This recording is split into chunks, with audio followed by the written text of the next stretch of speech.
Israel के top commander और Hezbollah प्रमुख हसन नसरल्लाह के दाएं हाथ फुआद शुक्र को मारकर इजरायली सेना ने हिजबुल्लाह को अभी तक का सबसे बड़ा घाव दिया है। और ये घाव ऐसा है जिसे हिजबुल्लाह चाहकर भी नहीं भुला सकता और ना ही ये घाव इतनी आसानी से भरेगा।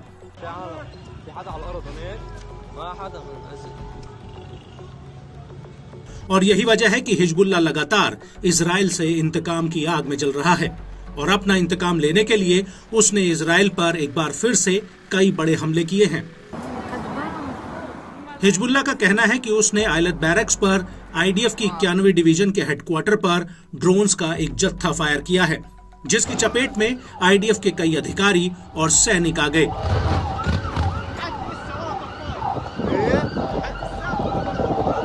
आपको बता दें कि हिजबुल्लाह का यह भी कहना है कि उसने दक्षिण में आयलत हाशहार के कफार गिलादी के करीब 12 सेटलमेंट्स पर हमले किए हैं, जिसकी वजह से यहां पर हवाई हमलों के सायरन बजने लगे।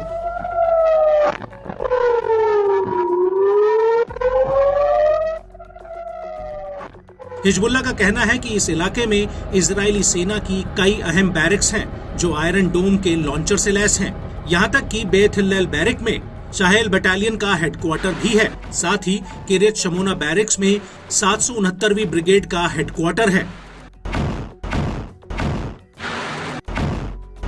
वहीं आईडीएफ का कहना है कि लेबनान की तरफ से कई दिशाओं से आ रहे कई ड्रोन्स को चिन्हित किया गया और इन ड्रोन्स को गिराने के लिए एयर डिफेंस सिस्टम एक्टिव थे।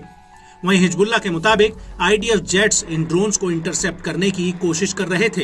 एयर डिफेंस सिस्टम आयरन डोम तक इन ड्रोन्स को गिराने में नाकामयाब रहा है और इन ड्रोन्स में से कुछ तो एलत हाशहार सेटलमेंट्स पर जाकर गिरे हैं, जिनकी वजह से कई जगहों पर आग लग गई। हिजबुल्लाह के मुताबिक ये ड्रोन एलत बैरक्स में बने गिलेली डिवीजन के हेडक्वार्टर तक पहुंचने में कामयाब रहे हैं।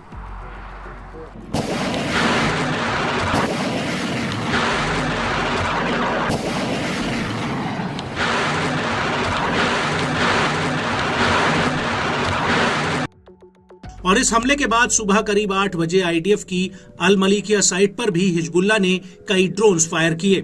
रमीम बैरक्स, जारिद बैरक्स, रसल नकूरा साइट और शाम को किरबत मार सैन्य चौकियों पर हिजबुल्लाह ने रॉकेट हमलों की झड़ी लगा दी।